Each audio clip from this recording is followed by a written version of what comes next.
This is the Bax and Grant Sports Show presented by Sports Radio America. I'm Bax. No Grant today or Sam. Grant and Sam are both off for the day. They will be returning to the show on Wednesday and Thursday respectively, so they both have Monday and Tuesday off, but they will be back, like I mentioned, a little bit later on in the week. So you're just going to be stuck with me today and a few other guests that are going to be showing up throughout the course of the day. But don't worry about it. Plenty of things to talk about. The NFL continuing to drive all of us just up the wall. Some of you I was talking to on Periscope before the show, I don't even know what to do anymore, honestly. When it comes to the NFL, you feel like you'd get a general concept of, all right, you know what? I know who's going to win this week. I can start my certain players in daily fantasy and fantasy football and just have a great idea of who's going to win the game. And then the games actually start, and then you are like me, and you wake up Monday morning, and you're like, I don't even know how to football anymore because so many weird things keep happening. There's just no excuse for how certain teams should be continuing to win, why certain teams are playing bad. It's a hot mess. And we're going to get to all of that on the show today. We will be getting to every single NFL game today. We'll take a dive into how each team looked. We'll take a look at the Deflategate Bowl, as I'm calling it. I don't know if anybody else is calling it that, but that's what I'm calling it. We'll be talking about the Patriots-Colts game a little bit later on in the show as well. We'll be taking a look at what's going on with Lamar Odom as well, for those of you basketball fans that want to know what's going on with Lamar Odom. We're going to take a look at that. Any Green Bay Packer fans or San Diego Charger fans out there, we're going to take a little bit more of a dive into that game as well and just kind of see where the show goes off as well. So it is Monday as well, so Connor Christensen, our fitness expert, will be joining the show a little bit later on. If you do have any questions for our fitness expert that you'd like to have him answer on air, you can always tweet at the show and get us on Facebook as well. We are the Bax and Grant Sports Show on Facebook. On Twitter, we are at BG Sports Show. On Twitter, you can get myself at Baxter Colburn. Grant is at Grant's Rant BGSS, and Sam is Samuel_Wallace 2. So those are the best ways to get a hold of myself and the two other co-hosts on the show. Remember, you can get us right here Monday through Friday from 7 to 8 a.m. Central live on Spreaker.com and on Periscope. Hello to all of you watching on Periscope. Great to see all of you this morning. Please keep those comments and questions coming. We love hearing from you guys as well.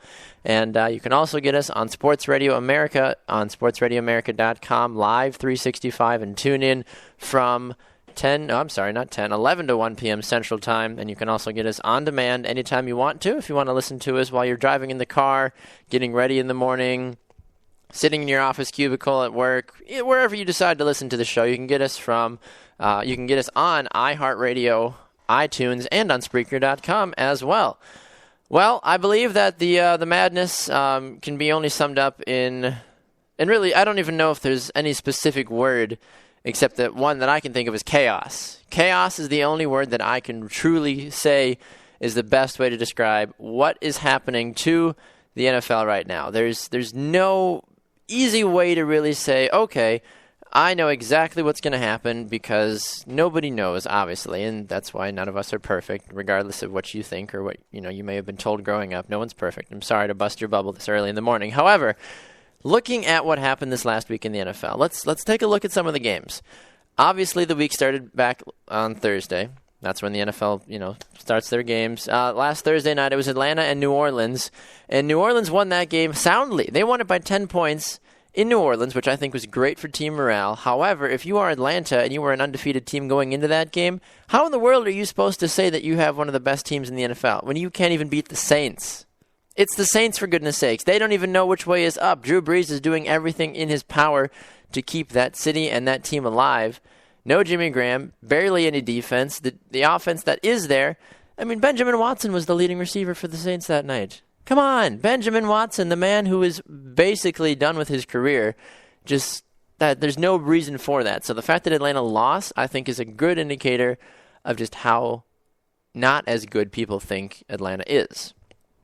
Anyway, moving away from that, looking at some of the other games that took place yesterday in the NFL, you look here on Sunday, you had the Jets and the Redskins. The Jets put up 34 on the Redskins.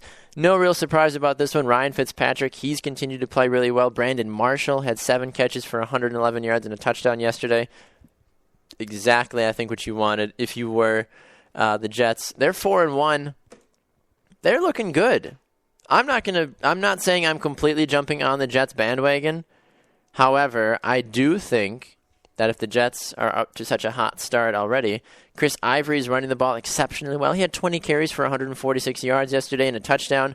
He probably helped a lot of you that are fantasy owners of him look like geniuses, because when you drafted Chris Ivory at the beginning of the year, you're probably like, well, we'll see if he gets me some points. We'll see what happens. And now Chris Ivory has just been booming so far. So that's a huge statement for Chris Ivory and company going forward.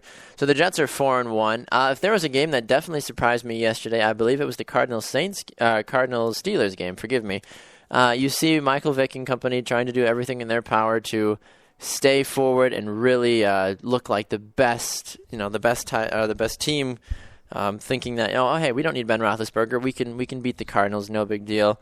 And then Vick gets hurt, and then that raises the question of, oh gosh, here comes Landry Jones. Is there any possible way that we can still win this game against the Cardinals team that's got a really good defense? Their offense seems to be really clicking recently with Carson Palmer and Larry Fitzgerald, John Brown, etc. And then Landry Jones decides to post a 149 quarterback rating and throw 2 touchdowns. So Pittsburgh wins that game 25-13, and Arizona is left wondering where it went wrong, because there really seems to be Arizona is having a bit of an identity crisis right now. I think that's the best way to describe it. Carson Palmer throws for over 400 yards, and the team still can't win. That worries me. That thoroughly worries me, in total honesty. So I'm not exactly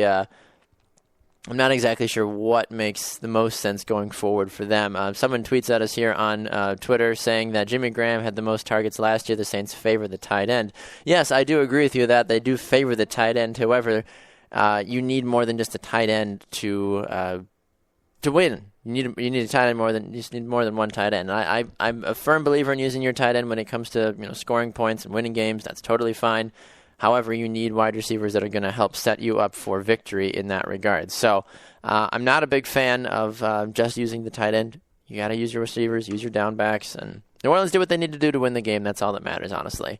Looking around the NFL as well, Vikings take out the Chiefs 16-10. Let's be honest about this. Alex Smith needs to stop being an NFL quarterback. Adrian Peterson carrying the ball 26 times for 60 yards. That is just an embarrassment. There's no reason for that at all. And Teddy Bridgewater, the bit of the game I was able to watch yesterday, come on, Teddy. You're better than that. Honestly, a lot of the throws he was making yesterday, he had no business making, and realistically, he did not look like a great player yesterday. He just really didn't. The Vikings offense as a whole didn't look good. And, that's great that maybe he did throw a touchdown. If you're a Vikings fan, you're thrilled by that. Woo, go Vikings. However, this is a Minnesota Vikings team that's 3-2. They're second in the division in the NFC North behind just the Green Bay Packers. You got to do so much better than what you're doing right now. You just have to. And the fact that they only beat the Chiefs by 6 yesterday is very, very sad. So Minnesota really needs to check themselves and figure out what the best move is going forward for their franchise, whether that be Teddy Bridgewater, a quarterback, or a different option, and just they need to figure it out going forward soon. The Bengals stayed undefeated yesterday. They went 34-21 over the Bills. E.J. Manuel and company could not provide enough of a spark at home in Buffalo to take out the red-hot Cincinnati Bengals. Andy Dalton doing another good job yesterday, having a great day. Marvin Jones leading all receivers yesterday with 9 catches, 95 yards, and a touchdown. You'll probably see a lot of waiver claims for Marvin Jones this coming week in fantasy, considering how much of a target he has been for the Bengals and Andy Dalton. Bears and Lions game yesterday that honestly was pretty boring to watch unless you were one of the fans of either of those games. Yeah, the game went to overtime. Sure, there was, over 70 points that were scored in the game. It was 37-34. Neither team has a defense. Neither team has a dominant offensive attack. Sure, their offenses put up big numbers yesterday, but Matthew Stafford, sure, he threw for 405 yards and 4 touchdowns. That's great, Matt. Way to go, bro. Keep it going. Roll, roll, roll. But the Lions are 1-5. Chicago's 2-4. No one cares. Nobody cares at all, honestly. Those two teams are just fighting to see who's going to grab the 3rd spot and not be the worst team in the NFC North. That's the honest truth about that one, in all honesty. If you're a Detroit fan, you guys need to figure things out ASAP, honestly, because you have too many weapons on offense to be as bad as you are right now. And I get it. Some of that does center around the defense. Either way, there needs to be things figured out. Too good of an offensive team to be 1-5 right now. Looking around the rest of the games here in the NFL, the Broncos take out the Browns 26-23. Peyton Manning, Peyton. I think Peyton's been too busy watching his Papa John commercials and his DirecTV commercials because Peyton Manning threw 3 interceptions yesterday, and Denver still won against Cleveland. You should not beat Cleveland in overtime. You just should never go to overtime with Cleveland. That is just, I think, an unwritten rule of the NFL is that you never go to overtime against Cleveland. Because if your team goes to an overtime loss or goes to an overtime game against Cleveland, that proves that your team has some serious issues. This is a 2-4 Browns team, a 6-0 Broncos team that's supposed to be a Super Bowl contender, not with Peyton Manning at the helm. Let's be totally honest about that one. Texans and Jaguars. Texans got their second victory of the season. They went 31-20 on the Jags. Blake Bortles tosses 3 touchdowns for the Jaguars. Still can't manage to do anything. DeAndre Hopkins had himself a career day yesterday. 10 catches, 148 yards, and 2 touchdowns. Dolphins, under their new head coach, grabbed a huge victory, 38-10. So that was, I'm sure, a big confidence booster. Dolphins go to 2-3. Titans drop to 1-4. 49ers and the Ravens. 49ers won 25-20. I was watching that game a little bit yesterday, and Colin Kaepernick actually looked like he knew how to play football again. So if you're a 49ers fan, I'm sure that has to be encouraging. If you're a Ravens fan, you're 1-5. Good Lord, I don't even know what to tell you guys, honestly. I mean, keep on keeping on. Go team. How about that first-round draft pick? I don't know. I don't know what to tell you guys in Baltimore, honestly. You guys have a lot of problems going on. You got to commend the Panthers yesterday. They moved to 5-0. They beat the Seahawks 27-23 in Seattle. Not an easy place to win. Second time Seattle's lost at home in, the last 3 years, I think. It doesn't happen very often. And now Carolina went in there and made some ruckus. So Patriots also obviously knock out the Colts 34-27. Packers ended up winning their game as well, 27-20, but we're going to get into those 2 games a little bit later on in the show, so we are going to step aside for a moment and just kind of let all of that madness just settle for a second, and then we'll dive into things a little bit clearer here when we come back. So don't go anywhere if you're listening or watching on Periscope. We'll be right back. This is the Bax and Grant Sports Show, presented by Sports Radio America.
Welcome back to the Bax and Grant Sports Show presented by Sports Radio America. I'm Bax. No Grant or Sam today. Both my co-hosts are off for the day. They have college break right now, so they are both gone for the weekend and the week, but we'll be back. They'll be back on Wednesday, actually. Sam will be back co-hosting on Wednesday. Grant will return to the co-host seat on Thursday, so you're stuck just with me. I'm so sorry for all of you that, maybe can't deal with me on a consistent basis where you either need Sam or Grant to break up my wonderful comments. I can't be as punny today because I don't have anybody to set up my jokes, unfortunately, so I can only do so much. But anyway, great to have you guys along with us today as the show continues to roll on. For those of you that have just been tuning in, just want to take a moment to remind all of you that you can get us right here on Spreaker.com and on Periscope from 7 to 8 a.m. Central Time. You can also get us on Sports Radio America from 11 to 1 p.m. Central, on Live 365 and TuneIn, and on demand anytime on iTunes, iHeartRadio, and on Spreaker.com as well. You can tweet at me at Baxter Colburn and at BGSS for the show's Twitter today as well if you want to chime in on anything that we've got going on so far. All right, well, for those of you that hail from the Midwest or out west, you were probably watching the 3:30 game yesterday that involved the Green Bay Packers and the San Diego Chargers. And for those of you that are Chargers fans, I'm sorry. There's only so much you can do. If you're a Packers fan, I need to do this really fast. Go, Pack, go! Yes, absolutely go, Pack, go, because the Green Bay Packers are now 6-0 heading into their bye week. All is right in Cheeseheadville for those of you that are Packer fans. It is an exciting time. Green Bay looking like a true Super Bowl contender and really having no trouble at all scooting through San Diego. And I just... Wait, what? What's that? Oh, I'm sorry. I'm reading the wrong thing. Green Bay looked awful yesterday. I need to be honest about that. If you are a supporter of the Green Bay Packers, you need to take a moment and really look in the mirror, because the way that Green Bay played yesterday warranted the fact that this is not a team that can win a Super Bowl right now.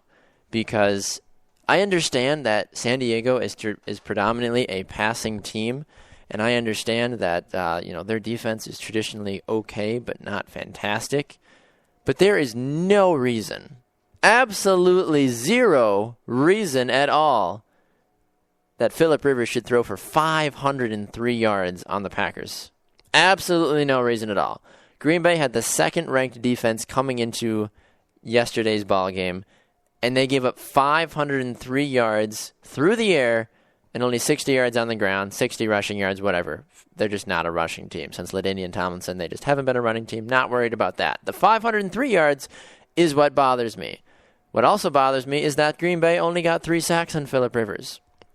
This was a Packers team that going up until their game 2 weeks ago, they had accumulated 13 sacks in 2 games. They got 3 yesterday. Yeah, 3. Okay, so with that being said, Green Bay has a bit of an identity crisis right now because of multiple reasons. Let me take a look at some of the stats here for a moment. Aaron Rodgers' day yesterday was bad. It was just bad. There's no real way to dance around it. He was 16 of 29 for 2 touchdowns, 255 yards. Sure, he posted a 107 QBR rating. Say what you will. Oh, Rodgers, he played fine. No, he didn't. Aaron Rodgers was missing throws left and right yesterday. Did not look at all like the dominant Aaron Rodgers that any Green Bay Packer fan who's ever watched a second of Packers footage since Aaron Rodgers took over as a starting quarterback is familiar with. This Packers team is so beatable, it's stupid. They are so beatable, especially if they continue to play the way they have the last few weeks. Green Bay is a great team, honestly. They really are. I wouldn't be talking about them if I didn't think that they were great. But you look at how many bullets they've dodged the last few weeks. They played terrible against the 49ers. They played terrible against the Rams. They played terrible against the Chargers. It's one of these things that if you are a Packers fan and you're looking at the rest of your schedule, you're thinking that this Packers team could lose at least 4 or 5 games. At least. Look at who they play the rest of the way. They're on a bye week this coming week, so they are going to take a moment and get healthy, get Devontae Adams back, get Eddie Lacy fully healthy again, and all those other guys that are just struggling hard. They come back from their bye week and they play Denver. Then they play Carolina. Then they start the divisional games where they go between Detroit and Minnesota, Chicago, Detroit.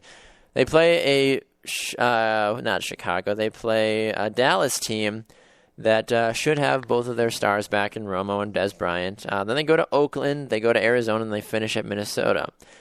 This is a seasonal schedule that warrants several upsets, if that is the type of thing you want to call it, because Green Bay is traditionally favored to win a Super Bowl. They're traditionally favored to do really well as a whole. Sure, they're 6-0 right now. They're outscoring their opponents 164-101. Say what you will. That is great. But multiple times the last 3 to 4 weeks, I've watched these Packers play and just thought in the back of my head, wow, this does not look like a Super Bowl team. This does not look like a team that's going to be the best in the NFC. This does not look like the Aaron Rodgers that won the MVP award last year. And I get it. People go through slumps. I get it. People have hot days and cold days. But for all the fans in Green Bay, Wisconsin, and around the Midwest that keep saying this is the year for the Packers, look at the last 3 games and honestly tell me that you're not slightly worried that this team could be upset in the first round of the playoffs, that could be, warranted 4 or 5 losses. There are so many different things going on with this Packers team that really, really worry me, especially going forward. Now, there are some injuries. I get it. You only can do so much with what you've got. And honestly, the Packers probably never thought that James Starks would be the team's leading rusher yesterday. I mean, just as a whole, James Starks has played really well so far. He's gone for 1 rushing touchdown this season, 286 total yards. He's averaging 4.5 yards a carry. He's looking good. You have to be smart. You have to be happy if you're James Starks and you're getting this heavy workload already because of Eddie Lacy's ankle injury. From the receiving perspective, you need to realize that James Jones was the smartest thing that has ever happened to the Green Bay Packers franchise in terms of him being brought back this season. He has 21 catches for 424 yards and 6 touchdowns. Through 6 games, Green Bay's wide receivers are doing a good job of getting the passes split up among them, which is what Rodgers does well. He's notorious for spreading the ball around and finding guys that are going to score a lot of points. He knows who to get the ball to, and that's why it's so hard with Jordy Nelson being out for the season and Randall Cobb fighting a shoulder injury all season, that there probably will not be a 1,000-yard receiver this season for the Packers because Rodgers knows he has to spread the ball all over the place in order to even have a remote chance. James Jones, though, as we mentioned, he's been the only real positive light for the team so far this year. It's safe to say Randall Cobb has just not looked good this year. He just hasn't. You can't honestly tell me that Randall Cobb, through the first 6 games of the year, he's got 4 touchdowns, he's got 30 catches, 350 yards. Nobody can look me in the eye and say, you know what, Baxter? Randall Cobb is the best receiver in the NFL. No. Is Randall Cobb a top 10 wide receiver in the NFL? No, he's not. When he's fully healthy, potentially, yes.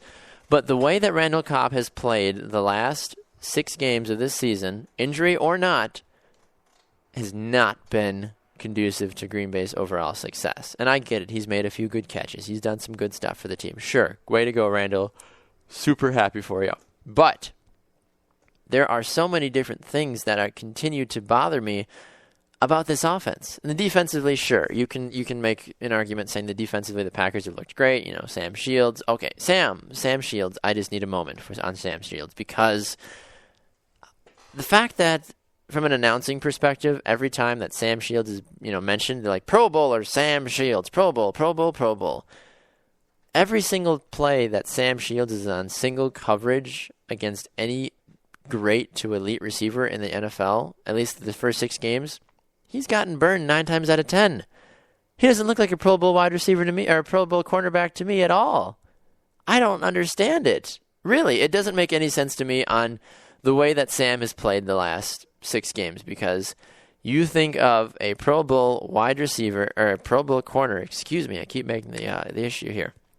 You look at a Pro Bowl cornerback, you think of Darrelle Revis, Brandon Browner, Richard Sherman, guys that are shutdown corners, that are physical, that are big, make all kinds of plays, and then you're like, oh yeah, Sam Shields is a Pro Bowl cornerback. No, he's really not, honestly. That that irks me the wrong way because Sam Shields is not that great. And I've been preaching this for a long time, too. It's the Packers secondary still needs so much help as well. And I'm not trying to turn this into a Packers rant, but you have to understand the fact that, yes, the Packers might be 6-0, which is fantastic statistically, but there are so many different things that need to get worked out for Green Bay to even think about a Super Bowl. There's so many things. Green Bay needs to figure out how in the world to get their running game up and running because Rodgers is a great quarterback, and he only threw the ball 29 times yesterday. Phillip Rivers threw the ball 65 times yesterday, and they almost won. And we saw Rodgers in the post-game press conference. That's what I wanted to say. The post-game press conference saying, hey, I was like, yeah, I wouldn't mind throwing the ball 65 times a game. Why not? Occasionally here and there. That's Rodgers saying to Coach McCarthy and everybody else on the offensive staff saying, hey, I want to throw the ball more. Let me throw the ball more. Let me orchestrate the offense because when the running game is obviously not working like it wasn't working yesterday for San Diego had no problem saying, all right, Phillip, just go throw the ball. Just go throw the ball, and let's see what happens. And he threw for 503 yards. I get it, they lost the game, but still, Phillip Rivers had free reign to do what he wanted yesterday. Well, Aaron Rodgers still looked like he was not doing the greatest when it came to the game yesterday. So, if you are Green Bay, you're thrilled to go to a bye week. If you're San Diego, you're 2-4. You've got a lot of things to figure out going forward. That's completely, there's no real way to look around that. Green Bay is 6-0, but they have not played like a 6-0 team. Their defense is been able to take advantage of opportunities against poor quarterbacks and poor offensive teams to make them look better than they are. Green Bay is not the best team in the NFL right now. They're not. Will they ever be this season? Yeah, there's a good possibility of that, but right now, going into the bye week at 6-0, Green Bay is not my number one team. Let me know your thoughts. Tweet at BG Sports Show, at Baxter Colburn. Let me know your thoughts. We'll be right back. This is the Bax and Grant Sports Show, presented by Sports Radio America.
Welcome back to the Bax and Grant Sports Show, presented by Sports Radio America. I'm Bax. No Grant or Sam today. Both are off, but we'll return later on in this week. Sam will be back on Wednesday.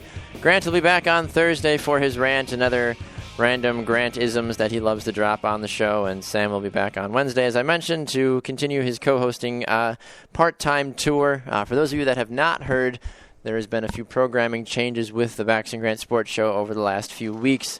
Grant has reduced his role with the show down to just 2 days a week on Tuesdays and Thursdays due to academic what's the word I'm looking for? Academic commitments. That's what I'm looking for. He's finishing out the end of his collegiate career here, and just needs to focus more on his school aspect. So he has reduced his role a little bit, which is totally fine. And Sam Wallace has valiantly stepped in to fill in on Monday, Wednesdays, and Fridays as well. So thanks to both of those gentlemen in their respective ways for all the work they do for the show. So last night was Thursday Night Football, and I don't know if anybody else labeled it or not but I labeled it the Deflategate Bowl. The New England Patriots and the Indianapolis Colts taking on each other. It was a game that was originally supposed to be the first game back for Peyton Manning after his suspension. And not Peyton Manning, good Lord, Tom Brady. I mean, two old Hall of Fame quarterbacks, one of them, they get mixed up, I guess, sometimes. Anyway, two teams that are looking to be possible Super Bowl contenders in the AFC, Tom Brady and the New England Patriots. They won the game fairly well, let's be honest about it. They won 34-27 and really did look like the better team overall last night. And Tom Brady threw 3 touchdowns and threw for 312 yards and only 1 interception. However, that 1 interception did go for a pick 6. To be fair to Brady, it really wasn't his fault. That was more Julian Edelman's fault than anybody's fault, purely because Edelman didn't hold on to the ball. Could have, just kind of slipped through his hands, and all of a sudden the defensive back was in the right place at the right time and was able to scoot into the end zone for a touchdown. Now, if you are looking at this game, there were multiple storylines coming into the game. You saw the Patriots fans saying, well, we're going to crush the Colts because they snitched on us, and we are tired of how Indianapolis has treated us, and we've gone through nothing but hell since, the AFC Championship game, and blah, blah, blah. Even Tom Brady's dad came out and said, I hope the Patriots score 60 on the Colts just to prove the point, to shut them up, basically. And not so many words is basically what he said. So, looking at this game as a whole, 34-27, I think it was a fairly contested game. I mean, New England and Indianapolis held together fairly well. You look at the fact that New England is 5-0 for the first time since 2007, which is great. They're looking like a really strong team and really capable of. For their best start in 8 years. Sometimes math doesn't work well in the morning. Andrew Luck, though, coming back from his first game full-time since Matt Hasselbeck had taken over the last 2 games.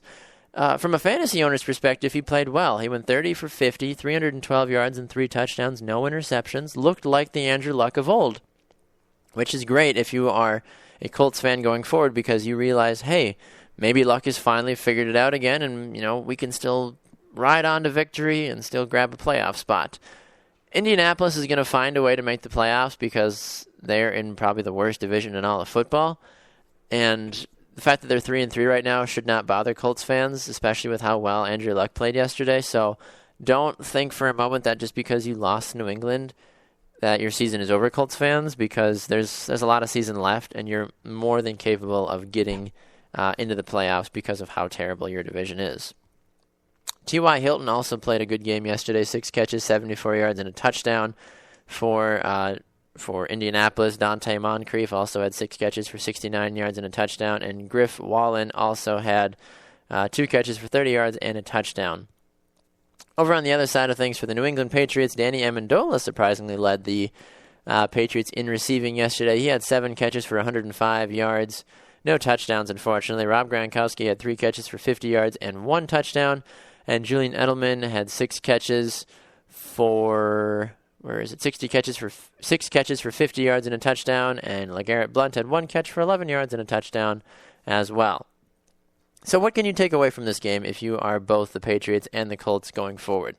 Well, if you are the Colts, you can realize that, hey, you can still hang with some of the best, and you do need this Andrew Luck to be good, not the Andrew Luck that basically destroyed every fantasy owner's hopes and dreams the first few weeks of the season, along with the fact that he was battling a small injury. So, yes, I get it. There's only so much you can do with an injured Andrew Luck. However, moving forward for the Indianapolis Colts, their season does not entirely get a small break, but however, you look at who they play the next few games. They play the Saints, they play the Panthers, the Broncos, the Falcons, the Buccaneers, the Steelers. That next 6 games for Indianapolis could very well warrant another 2-4 or 3-3 record coming out of those 6 games. Carolina, at this point, I don't exactly know what to make of the Panthers. If you're Denver, you'd like to say that's a game that is usually fairly, good at. You feel like you could win that game if you're Indianapolis, especially with how poorly Peyton Manning has been playing. But you think maybe in a few weeks that Peyton might remember how to play football again and might actually start getting hot towards the end of the season. So I'm not exactly sure where you're going to find that Denver team come that time of the season. So if you look at where this team is at, you look at the standings for the AFC. You look at where the AFC South standings are right now. Indianapolis is top of their division with a 3-3 record. Houston's the second best team at 2-4. Tennessee and Jacksonville both have 1 win each respectively. This division's a hot mess. Let's just be totally honest about it. You can make an argument that that's about as bad as the NFC East right now or the NFC West. Both of those teams not looking good. The NFC South is actually looking like a fairly decent division for once, so you can't make a joke about them like you normally can. But with the AFC South, though, the Colts are in a league of their own. So I don't know exactly where Indianapolis is going to go from here on out. I think that if Andrew Luck can continue to play like he did last night, going forward, that this Colts team can make the playoffs. They'll probably grab 10, maybe 11 wins, and they can be a contender in terms of shaking things up in the playoffs. They're not going to win the Super Bowl. This Colts team has still too many gaps. They're too old to win a Super Bowl. And say what you will, well, age is just a number. Well, yeah, but in the NFL, it's all about age. If you have you need a good mixture between experience and also having young players that are going to produce at a high level for you. And Indianapolis is struggling with that balance right now. One play that stood out to me last night, and I'm sure it stood out to a lot of people in terms of the awkward, what in the world were you thinking, Chuck Pagano, was the Colts fake punt last night. I have seen a lot of weird things in my time, especially as someone that was a punter during my high school and college days, and we ran a few trick plays, a few fake punts, whatever. But never in my time have I ever seen a more awkward and just completely no reason for it at all fake punt. The fact that I get it that the ball was never supposed to be snapped, but the fact that it was snapped makes Indianapolis look just completely stupid. Just absolutely stupid. There's no reason that you line up the way you do and that ball never needs to be snapped. And I maybe the guy that was the snapper misheard what was going on from the guy that was underneath him. Maybe there was a miscommunication on what are we actually doing with the play. But you don't run a snap when you have 3 or 4 Patriots standing between the guy who's receiving the ball and the one center. That just never is going to end well on any means. So when that play was run and I saw the replay and I saw what all transpired from that, it really made a lot of folks in the NFL and media world as a whole, and myself included, go, there's so much work that still needs to be done if you're Indianapolis. Chuck Pagano, if you were not on the hot seat before this season, you have to be now. Your team's 3-3. You're not looking like a Super Bowl contender that most had assumed this Colts team would be. And it just raises so many questions of just where the direction of this franchise is headed. And it makes me worried if I were a Colts fan and say, well, I don't think I trust Chuck Pagano, especially. And I know one 4th down play doesn't completely define a franchise, but there are just so many different things going on with this team that really need to be addressed going forward. Obviously, their defensive issues, the lack of depth, the lack of true playmakers has just been killing them. And it just makes going forward a very questionable time for the Colts. Looking at the Patriots, they're 5-0. Their next 4 games are interesting. They play the Jets, the Dolphins, and then the Redskins.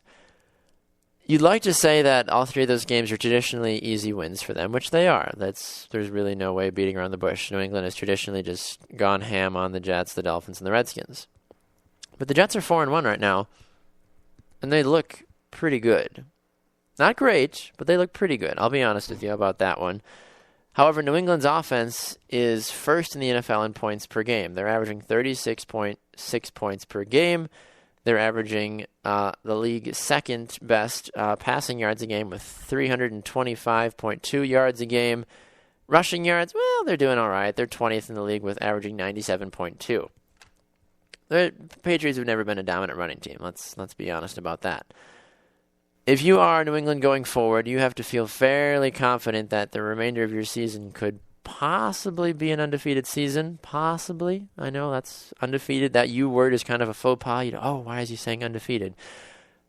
Looking at the rest of the Patriots' schedule, the only teams that realistically could beat the Patriots are the Jets. And they play the Jets twice. So sure, maybe New England goes 14-2. No other team on the Patriots' schedule honestly worries me. Maybe the Giants. Maybe. I mean, look at the Patriots' schedule the rest of the way. The Jets, the Dolphins, the Redskins, at the Giants, home against Buffalo, at Denver, home against Philly, at Houston, home against Tennessee, at the Jets, at the Dolphins. Honestly, the only thing that really worries me if I'm a Patriots fan going forward are those 2 games against the Jets, just purely because of how well they've played going forward. The Jets look like a good team right now. They're not an elite team, they're not a great team, but they look dangerous. So, does New England have what it takes to become an undefeated team and possibly echo how their team did a few seasons ago? Possibly, yes. I do feel that this Tom Brady tirade that he's going on right now is certainly being fueled by everything that happened with Deflategate and all the allegations. I mean, look at Tom Brady's numbers. He's thrown 14 touchdowns, 1 interception. He's thrown for 1,699 yards in 6 games. He's completed 70% of his passes. He is averaging 325 yards a game. He looks like a great quarterback. He looks like an elite Tom Brady. His quarterback rating is a 118.4 right now as well. Yeah, he's been sacked 13 times, but that's more so the offensive line injury fault than it has been Tom Brady's fault. So, if I'm a Patriots fan going forward, I'd like to feel fairly confident about my team, knowing that you're in good hands. Because Tom Brady is on a tirade to set the NFL on fire for all the crap that they put him through. And I would not be surprised if this is a Patriots team that wins a minimum of 14 games, maybe 15 games. Maybe they go undefeated. Who knows? Tom Brady's mad, and when Tom Brady's mad, he is not to be reckoned with. Not at all, because he will destroy you and eat you for dinner. With that being said, we're going to go to a break. We'll be right back. This is the Baxter Grant Sports Show.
Welcome back to the Bax and Grant Sports Show, presented by Sports Radio America. I'm Bax. No Grant or Sam today. Both are off for the day, but we'll return later on in the week. Sam will be back on Wednesday. Grant back on Thursday.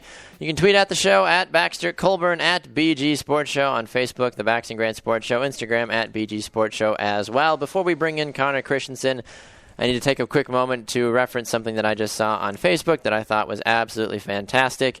For those of you that follow the show over the summer, you know that Matt Evans, one of our friends from Vavla USA, was on and talked a lot of soccer and the Seattle Seahawks as well.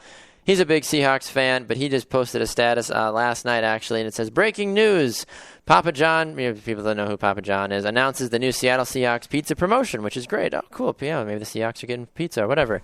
If you use the code Seahawks when you check out, only 3/4 of the pizza will show up because, let's be honest, the Seahawks can't close out a game to save their life. I thought that was funny. If you're a Seattle Seahawks fan, you're saying, ooh, too soon. Well, blame Matt, not me. I just report the news. Anyway, it is Monday, so Connor Christensen is here. So good morning, Connor. How are you doing, sir? Oh, I'm doing well. How are you? Good, good. Fresh off a Vikings victory. You must be loving life. I am. It's not the way that I necessarily want the team to win, but we got the win, so that's good. Absolutely, I'm happy about that for sure. Got to take it in stride, basically. Exactly. All right. Well, Connor, you have a new fitness tip for us today, sir? I do have a new fitness tip. All right. Well, let us hear it. I was recently asked by a coworker of mine, what is the best core workout you can do, and what he meant by core workout was for your abs and your lower back. Yes. What is the single best core exercise? And normally you'd be like, it's the sit up or something, depending on who you're talking to. But no, that's not even close to the right answer there. I had to seriously think about this. I think I took about a half hour to to come up with what, in my opinion, was the best core exercise. And it brought me back to my internship at a physical therapy clinic a couple years back. Okay. And a patient came in with low back pain, so the therapist is having her do a whole bunch of tests to figure out what might be the problem. And he noticed that she was not flexing her abs at all. She was not engaging her core at all. And so he tried to get her to do that, and she did not know how. She did not know how to flex her abs How to do you not engage know how to the flex core. your abs? That is a wonderful question. I asked him that question, and he basically said the same exact thing. Like, I have no idea how she didn't learn how to do that. But yeah, and I was thinking about it, and I came up with the exercise. The exercise is the deadlift. Oh. Now, that might be an interesting choice to a lot of people who kind of have a weightlifting know-how, because people are like, what about crunches or the plank? And I will say this: the plank came in second for me. Okay. I think the plank is a fantastic abdomen exercise. Agreed. But when we're talking about the core, as in the abs and the lower back and the obliques, you engage them all very, very well with the deadlift. Now, the one that it kind of confuses a lot of people. Why would I choose the deadlift? And that's because a lot of people don't engage their core when they do deadlift. All they do is they use their back. But anyone who's doing a deadlift trying to go for maximum weight is sucking in their abs the entire time, because that kind of forces you to kind of come up straighter. So if you're doing the deadlift properly, if you're doing the deadlift the most efficient way possible, then you should be squeezing in those abs. And another thing that people fail to realize about the core is it's not just the crunch motion. Every time you do a crunch, you bring your rib cage closer to your pelvis, and that is the crunch motion, and that's only actually working one muscle, and that's the rectus abdominis. That's the one that creates that six-pack. Oh, okay. That is the six-pack.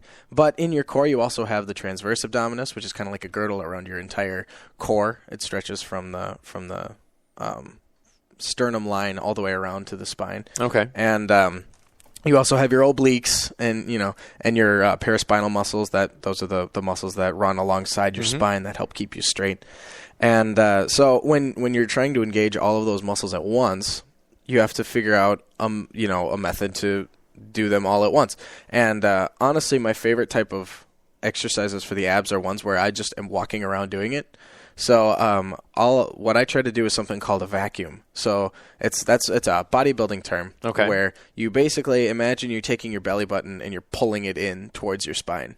Okay. Yeah, and I also think about kind of where my pelvis is my pelvis alignment, and then kind of follow my pelvis alignment into the center and try to pull that portion of my abdominals in as well, it's about 2 to 3 inches below your belly button, and I try to pull all of those into my spine as much as possible.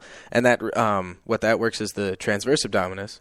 It creates more pressure in your abdominal region. The abdominal region is your stomach region, for those of you who may not know. Yes.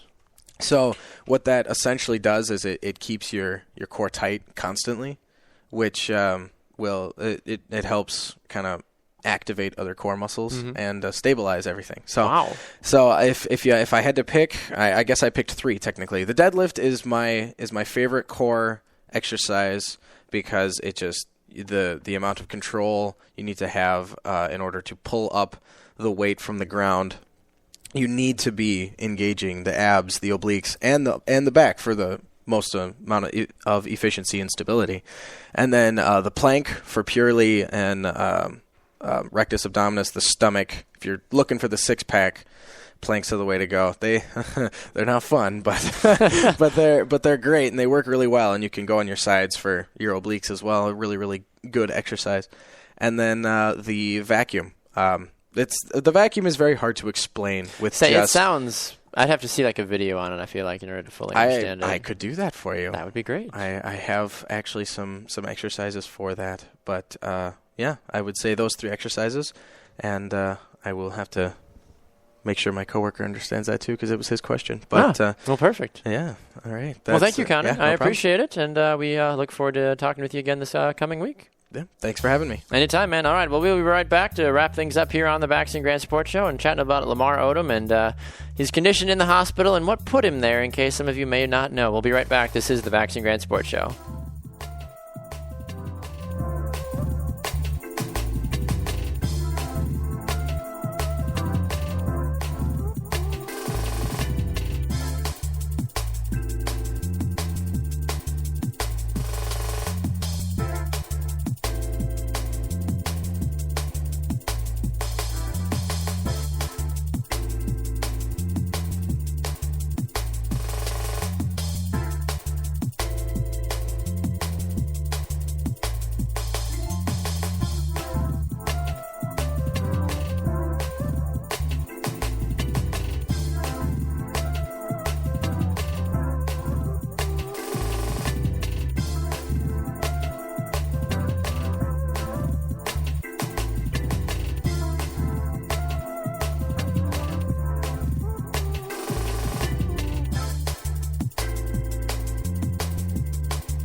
Welcome back to the Bax and Grant Sports Show presented by Sports Radio America. I'm Bax. No Grant or Sam today. They'll both be returning on later on in the week, so check back on with us as you can every Monday through Friday from 7 to 8 a.m. Central live here on Spreaker and on Periscope as well, and also from 11 to 1 p.m. Central on sportsradioamerica.com, live 365, and tune in as well. If you missed any of today's show, you can go back and catch us on demand on iTunes, iHeartRadio, and on Spreaker.com as well. Before we wrap up today's show, I want to take a moment and look at something that's been happening in the, kind of the basketball world, because that's where he made his name, unless you watch reality TV, because then you would only know him as Chloe's husband. So for those of you that don't know who I'm talking about Lamar Odom, former NBA star, and he is unfortunately hospitalized right now after being found unconscious in a Nevada brothel. And when you first hear that, the way the media is taking this is what is kind of bothering me. And I'm going to do my best, hopefully not to offend too many people, but there's only so much I can say on a daily basis that doesn't offend people. When I first found out that Lamar Odom was found unconscious, I was like, oh gosh, I wonder if he's okay, what's going on. And then I found out that he was found unconscious at a brothel after overdosing on sexual and performance-enhancing drugs and cocaine. My lack of sympathy, or my amount of sympathy for Lamar Odom, quickly dropped. And I'm not saying that I'm a Lamar Odom hater. I'm not saying that anything that he has ever done in his basketball career is not, commendable. I'm saying the fact that the media, especially the entertainment industry, not the sports industry, more so entertainment industry, is branding this in the fact that Lamar is battling for his life and struggling and needs, your prayers and help, which is true. I mean, he actually is. He's recovering. He needs all the help he can get.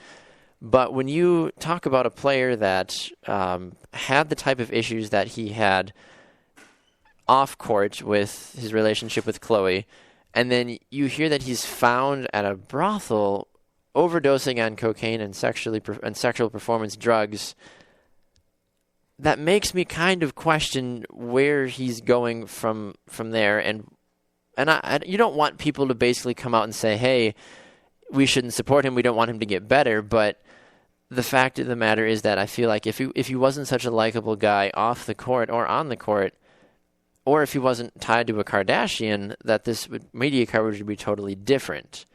And that's the part that just kind of bothers me about this as a whole. And he's a father. He's got 2 kids. I obviously want him to pull through, and I'm not at all coming through saying that I don't want Lamar Odom to get better. I do. It's just the way the media is framing this coverage of how he is, a true warrior fighting through what he's overcoming. It's not like Lamar was shot. It's not like he got into a car accident. He did this to himself and is now still being, hailed it as a hero, basically, because he's like, people are like, he can come through, he can overcome. Well, sure, but at what point do you say, well, this was kind of his own stupidity that put him where he's at right now? And I get it. I might be in the minority on this one with where I'm taking this viewpoint, but when I find that a star athlete overdoses on drugs and on their own free will, and then is now being basically lauded as a hero for surviving what he went through, in my book, I can't respect that player. I can't respect what they do. I can't respect the people around them, and it makes me it makes me sick, honestly, because the media is so focused on the fact that yes, he was whatever he was with Khloe Kardashian. I think they got a divorce finally. I don't even know. I don't keep up with the Kardashians. I don't even watch the show. I don't even care. But just the way that this whole thing is being framed is just bothersome, and just I don't know. I don't exactly know where to take it, honestly, because like you said, I respect Lamar for what he did in the NBA. He's a fantastic player. He's won a lot of great games, played a lot of, fantastic. He's done a lot of great things for the game of basketball. But when a player willingly goes out of his way to get high and overdose and go to a brothel and just make all these poor life decisions in a row, it's very, very hard for me to show remorse for what he did. So yes, Lamar, I hope you feel better. I want you to come back from this, because you have a family, you've got kids, you've got a legacy that you need to uphold. But I do think that there should be some sort of punishment or something that should follow this for Lamar as well, because just because he's a star athlete, just because he was married and dated the right person in Hollywood, doesn't mean he should get by on this issue scot-free. So that's my viewpoint on it. I don't necessarily know if anybody else in the world agrees with me on that. However, that's how I feel. Let me know your thoughts. You can tweet at me at Baxter Colburn. You can tweet at the show at BG Sports Show with your thoughts about that one. Lamar Odom is he's conscious. He's gone through some protocol. He looks like he's on the up and up. So, Lamar, I do hope you do get better, honestly, but at the same time, I want a bit of punishment dealt out as well for those actions, because what kind of a message are you sending to your kids? What kind of message are you sending to people that respected you as a player? It's not a good situation. So, best wishes to your health, Lamar, but at the same time, I do hope that justice is served on this issue as a whole. So, another exciting edition of the Bax and Grant Sports Show is in the books. Special thanks to Connor Christensen for stopping by on the show and offering his vacuum health tip or abdominal exercise workout tips. He'll be posting some videos on our Facebook a little bit later on, so make sure to catch those as well. And if you ever have any fitness questions for Connor, feel free to reach out to the show at BG Sports Show, and we'll be happy to pass them along to him, and he'll answer them on air next time he's on as well. So thank you again for tuning in. Remember, you can get us right here Monday through Friday from 7 to 8 a.m. Central live on Spreaker.com. You can also get us from 11 to 1 p.m. Central on Sports Radio America, sportsradioamerica.com, live 365, and tune in and on demand anytime you want on iTunes, iHeartRadio, and on Spreaker.com as well. Social media, we are the Bax and Grant Sports Show on Facebook. I am at Baxter Colburn. Grant is at Grant's Rant, BGSS, and Sam is Samuel_Wallace2, and the show is at BG Sports Show. And if you ever want to get a hold of the show, drop us a note at bgsportshow@gmail.com. Thanks again for tuning in. We will see all of you again tomorrow. Enjoy your day, and good luck to you in your Monday Night Football fandom. See ya!